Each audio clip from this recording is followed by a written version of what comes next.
As the That's seal not and good. another sailor were about to start working on him again, Carter screamed out in a deep, raspy yell. Let me go! Get off! Ooh, okay. Goosebumps automatically.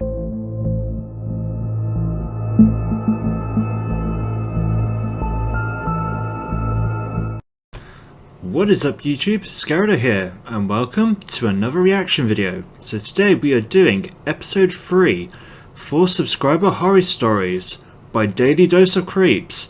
So it's been about 3 months since he last uploaded a video, and Mike himself has actually contacted me to say that I've been mentioned in the end credits, so I might as well check it out. So here we go. For best experience, use headphones. Oh, hi. Okay. Enjoy the episode? I'm sure I will. I mean, had I known that he was going to do a subscriber special, I would have actually sent my own video to him, but there we go. Echo against concrete. Ooh, this is a different intro. Reverberating sounds that resemble palpitating thuds of a heartbeat. Okay. What spectre is among us? Is it he who prowls upon the harmless? Yeah, movie experience. Yeah, I agree. We discuss he who stalks both daylight and darkness, trudging limb and torso down dim paths. There you go, Mike Murdoch. But only felt in wrath. A presence fiercely foreboding. A dire fate shall be cast on those blindly roaming. Check behind and around. Do you see it? This is by far one of the best intros I've ever seen. Ooh, okay. Don't make a sound. Ooh. Loving the intro, Mike. Keep doing things like this.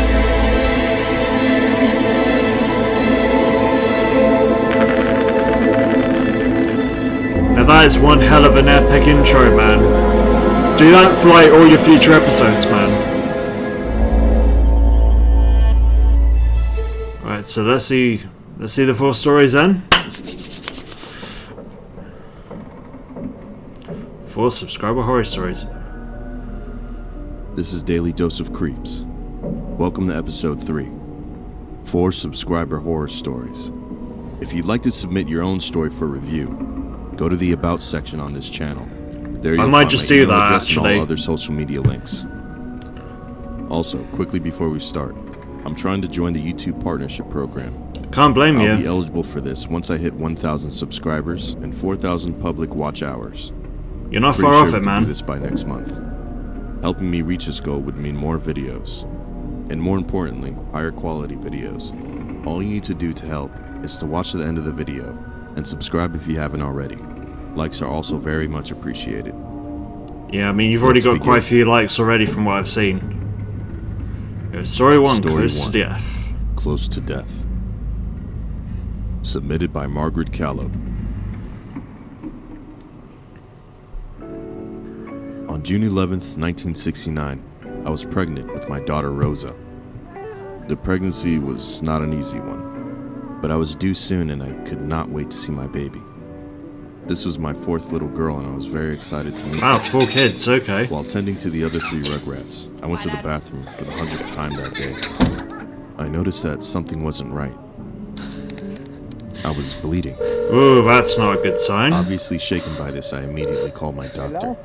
And after talking about my symptoms, he quickly called an ambulance to come pick me up. I was taken to the hospital after being diagnosed with placenta previa. My placenta was blocking the birth from occurring naturally. I was taken into the emergency room first, and then immediately into the operating room. I was trying my best to calm down in all the chaos, but my head was spinning at the thought of me possibly losing my Rosa. Because I was hemorrhaging, they decided to give me anesthesia. And to Ooh, perform that's a not cesarean good. section That's on me really as not soon as good. possible. That itself was scary enough, and I remember hoping desperately that my baby would be okay. Just as they were about to put me under, the anesthesiologist placed his hand gently on my shoulder. The sudden touch made me flinch slightly, Okay. and when I turned my head to look at him, I almost cried out when I saw the hand resting on my shoulder and skeletal. Okay. Nothing but bone. As though That's looking at it through an creepy. X-ray. The horrible feeling that I had died crossed my mind. I remember gasping in shock after seeing those spindly, bony fingers resting on my arm. I'm not surprised. And then, everything went dark. Okay. That's when the anesthesia must have kicked in. Yeah, I mean, that would make sense. While I was out, I remember being in a tunnel of light. I thought I was dreaming, but it all felt so real. Beyond that brilliant glow, right at the end of the tunnel, shadowy figures were gesticulating desperately with their hands, almost telling me to go back. I couldn't see who they were, or hear anything from them. All I could see was their hands, waving at me wildly from beyond the light. The whole time I felt distinctly weightless, as though I had no control of my body. And I started moving towards them. When I looked down, I couldn't see anything below my feet. Just light, like a strange mist swirling around me. It was almost as though I was walking on thin air. I had no idea where I was or what was happening or who these people were. It was a place of light and shadow, indistinct and hazy. There was an overwhelming feeling of dread as my body got closer and closer to the shadowy figures. I tried to start kicking and screaming, but my cries were muffled and my body was stuck in a rigid loop of walking towards the light beyond my control.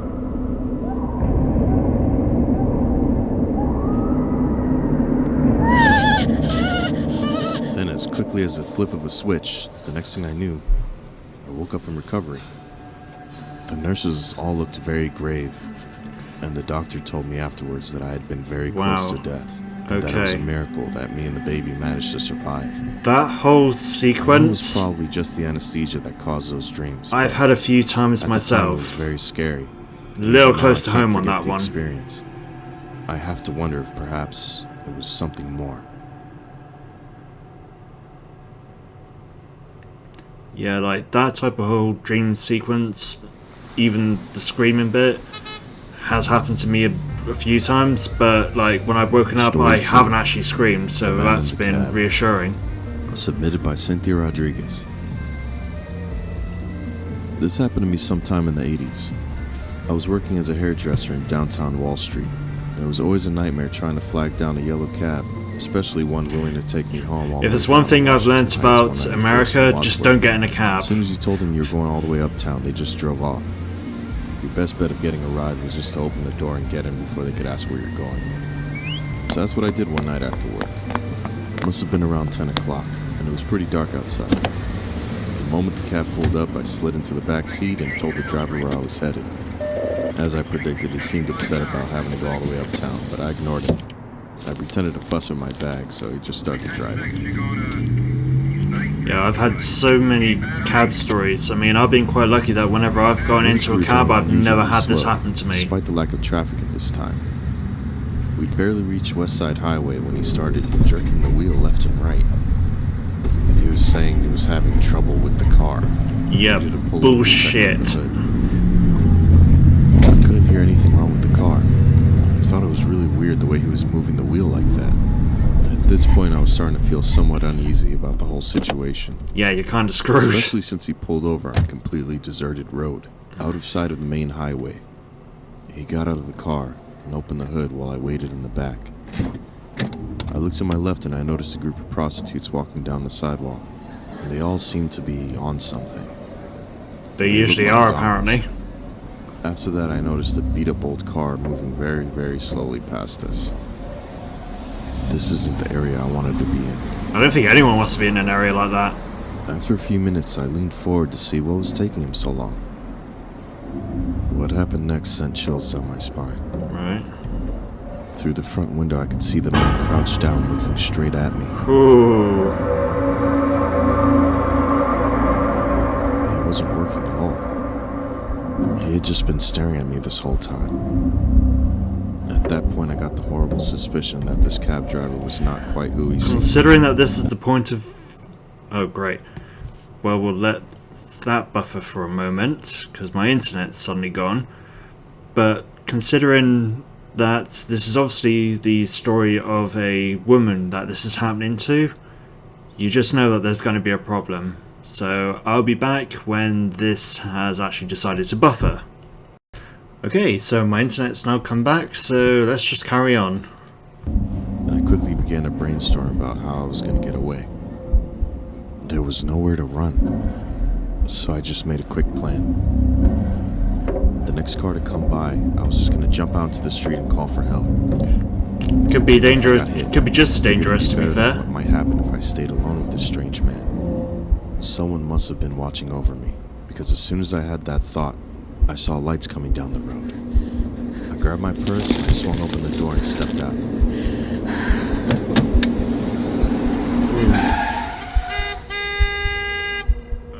That's not good. The car skidded to a stop, barely inches away from me, and the man shouted if I was crazy in Spanish. Funny enough, I actually His understood accent that, felt so... familiar to me, as though a member of my family came to save me. Even with the lights glaring in my face, I could see it was one of those gypsy cabs that you found around Washington Heights. I told the driver that I thought this man was going to harm me, and asked if he could drive me back to my job a couple of minutes away. The driver glanced at the man behind me, still stood in the hood, staring at me, and told me to jump in. I'm not surprised, like, Without that a second seems thought, like I the safe slid thing into to the do, back of the actually. gypsy cab and shut the door. He asked me where I lived, and I told him that I lived in Washington Heights. He told me that he works uptown, so he'll just drive me home. Oh, well, that was nice the of other him. cab driver didn't say a word. He didn't even demand that I pay for the amount on the meter. He just stood by the car the whole time, staring at me, this time with a strange half smile on his face as we drove away. The creepiest moment was when I saw the cab driver close his hood, get into his car, and drive away. Who knows what this guy... You were planned to do lucky. with me if the gypsy You cab were driver didn't show up. really, really lucky. I think it's best not to think about it. I mean, you were so lucky, because that could have gone horribly wrong for you. Whoa, okay. Ow. Okay.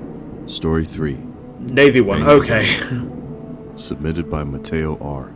Very loud in my headset, I have to admit. During my second years in E3, FN, or Navy Fireman, myself and my unit, along with 130-something other sailors, were set up on an Arleigh-Burke destroyer for routine fire training. This would take place over 3 nights aboard the vessel, doing regular PT, first responder training, emergency medical classes, as well as the usual rigmarole that goes into our daily lives as enlisted sailors. The fucking rag fell on my good head. How am I supposed to jerk off to your mother now? Carter, Is he a fucking medic? an E1 from New York, was one of the most obnoxious and obscene children I have ever had the pleasure of working with Fair during my enough. time in the Navy. He was the type of kid that would say the most disgusting things to people just to get a reaction. And more times than not, we all hated that part of his personality. This granted him the nickname of New York Dumpster Mouth, or Dumpster for short.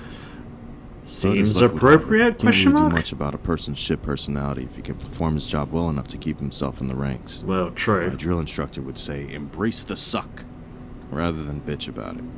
So we all did. Well, it's one After way a of putting people in 12-hour their day place, on I deck, guess. in full wet gear and dive equipment, I could not wait to hit the mess hall and to my rack for the night. But in true Navy fashion, that promise of normal creature comforts were soon set on fire as our CO gave me and another sailor the tedious task of inventorying one of the medical bays. Guess who my partner was for this amazing task? That would be Carter. You guessed it, Dumpster. Yeah. We spent the next few hours pulling out every single piece of equipment, medicine, and disposable in that entire med bay to log it, only to be put right back, probably never to be used until the next SEP had to inventory it. All the while, Dumpster running his mouth about anything and everything. I was able to block him out with a little mantra I picked up from a buddy in boot camp. Don't think, just do. Don't think, just do.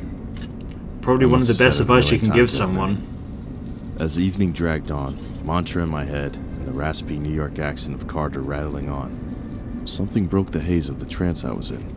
Okay. Carter's voice saying, Satanism. Saying This it, took me by ooh. surprise, as I was not the most devout religious person, but knew that just sounded wrong to me.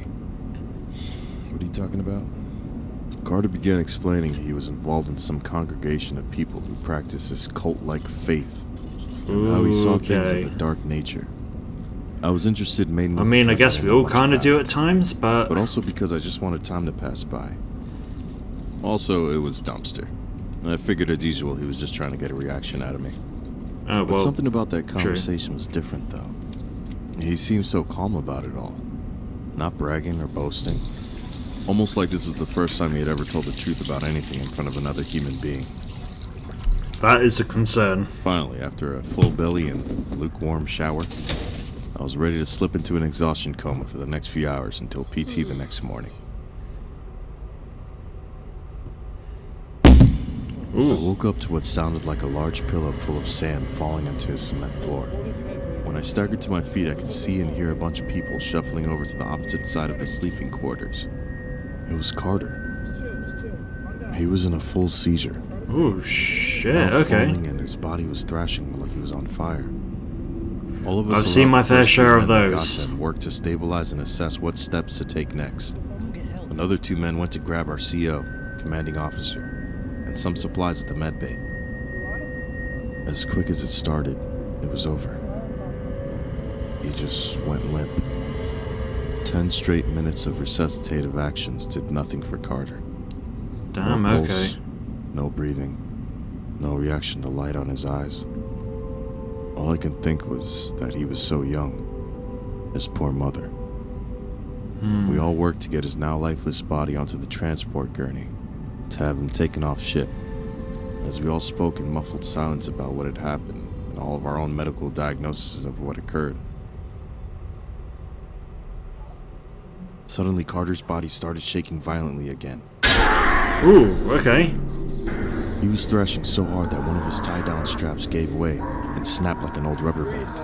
His eyes were wide open and as white as snow, and his mouth was open as if his jaw was unhinged. Oh, that As the is CO not and good. another sailor were about to start working on him again, Carter screamed out in a deep, raspy yell. Let me go! Get off! Ooh, okay. Goosebumps automatically And he there. just stopped. Limp again. No pulse, no breath, no reaction to light on his eyes.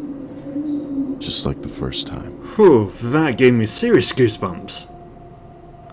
The rest of the early morning was just a haze of questions about what we all saw, and getting yelled at by our COs regarding our inability to recognize a dead person from a living one. Oh, come The on. next morning, PT was canceled for obvious reasons.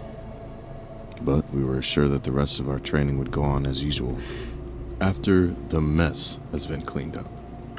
Bloody Thanks, hell, CO. that's... Good to know that we're a mess to you. That's if you not die. right. I never mentioned anything Carter had said to me in that med bay. The conversation about his beliefs regarding Satanism and his congregation he had back home. I didn't see it fit to bring it up when questioned by the naval crime detectives either. Probably Life should have slowly really, returned but... to normal. Our training on the ship completed, and our memories of that night just faded away with the years that passed. After I got out, I took up college to get a degree in the medical field, as I felt my time in the Navy gave me a leg up in the civilian world. Life went on. Every now and then I think about what Carter was screaming that night. But my medical mind keeps telling me it was just an explosion of electricity into his synapses that made him see and scream what he did. I mean, it could have, but... At least that's what I tell myself. No, he Poor was Dumpster. definitely possessed by something. Definitely possession. Here you go, story 4.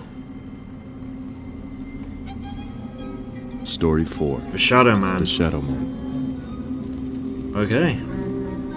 My name is Danny, and a few years ago I had a creepy experience in my own home. It was late one night in January, and I was about to go to bed.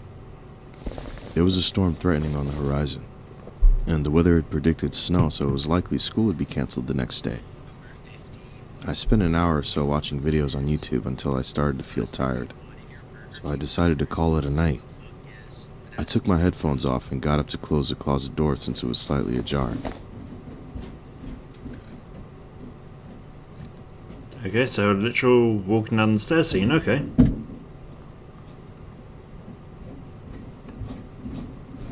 Okay, more walking sounds. Then I put my headphones back on and listened to some music on Spotify. I don't usually listen to music before bed since it's hard for me to fall asleep that way. Surprisingly, I But found it figured since easier. there's no school tomorrow, it didn't matter. I turned off the light and settled down in bed, listening to my music, hoping to fall asleep. After a few minutes, I started tossing and turning, trying to get comfortable, but I felt strangely restless. I thought I'd be getting no sleep that night, but after what felt like a few hours, though it had only been one, I finally it's started usually to the way. drift off.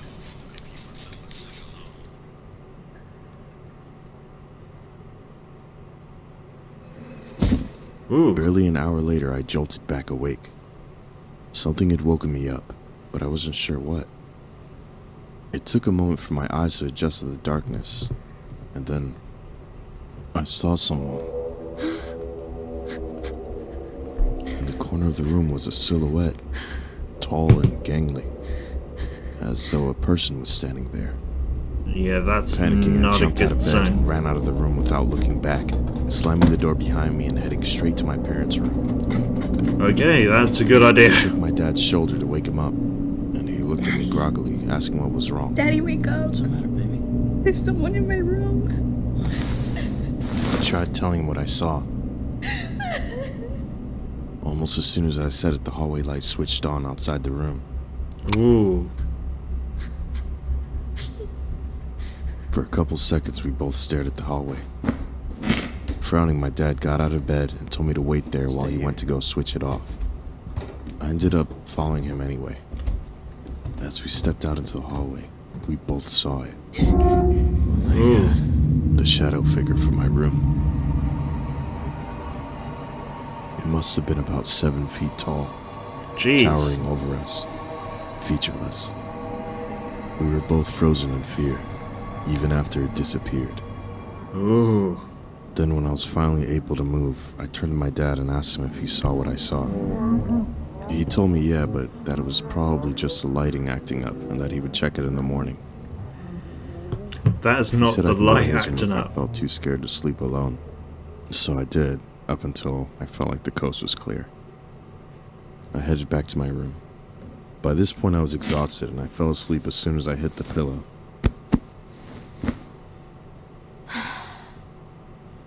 The next thing that happened is what still scares me to this day just thinking about it. Hey, What? I jolted awake when something tapped my arm, and I screamed when I heard laughter.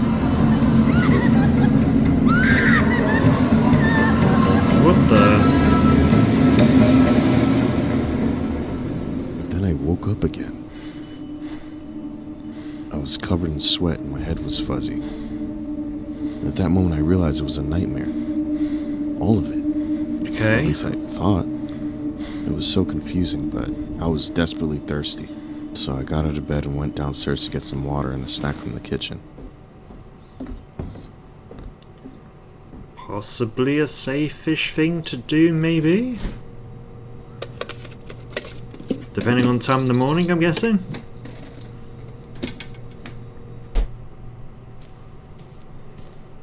As I was walking, something moved right past me. Ooh. I looked up. It was the same shadow figure from that night. Oh, come on. It was standing in the corner of the room. All I can think to do was to look back down and pretend I didn't see it. I left the kitchen and went back to my room. Yeah, that's I still not a don't know good what idea. caused me to have that dream, or if I really did see the figure in the kitchen afterwards. But I can't get it out of my head, and I'm starting to wonder if the dream has since turned into reality. Things like that don't generally happen. Oh, there we go. Thank you so much for making it to the end of the video. Steve's Revenge, This one okay. took me so long to make. That upload button is going to feel so good to press. I'd like to I'm thank not all the surprised, supporters man. who waited this long so patiently. I feel like until this channel actually blows up, which it will, I have faith, I should just change the name to Monthly Dose of Creeps. Because this is some bullshit. Seriously though, I think we'll get there. One day I do believe we'll make Daily Dose of Creeps daily. Eventually I think we'll branch out to all things dark. True crime, actual footage, top 10s, all that jazz. I'd love to one day put all that in I would love between to these see that, man. episodes. I would really love My to see peeps it. need all the creeps they can get. And if Keep that's a liking, real game keep behind, commenting, let me know, keep because I want to play subscribing, that. Keep sharing. And if you're a reactor on YouTube, keep reacting. I'm Okay. not one of those guys that don't like reactors reacting to their videos. I actually encourage it. It's just awesome to see live reactions. There I am. So hard on. So shout out to all I these guys. never thought that I would links see in the myself description. on Also, like if you have a this. favorite reactor, feel free to go contact Thank them you, and let Mike, them know so about Daily Dose much. of Creeps. So once again, thanks for all the support. Thanks for all the kind comments. I haven't been replying to them as much as I'd like to, so I'll try to change that. I just have to learn how to take compliments. I'll see you next time. Later. Seriously, Mike, thank you so much for mentioning me at the end of your video. That means so much to me. Ah, and he's doing the legendary YouTuber reactions, okay. I mean, the fact that you've already got one, that says a lot about your channel, man. I mean, yeah, that's amazing. And again, I cannot thank you enough for mentioning my channel right there at the end. It means so much that you would not believe, man. I'm honestly speechless about that.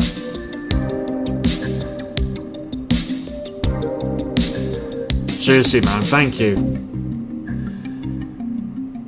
Well, there we go. That's 4 subscriber horror stories by Daily Dose of Creeps, and I will see you in the next one.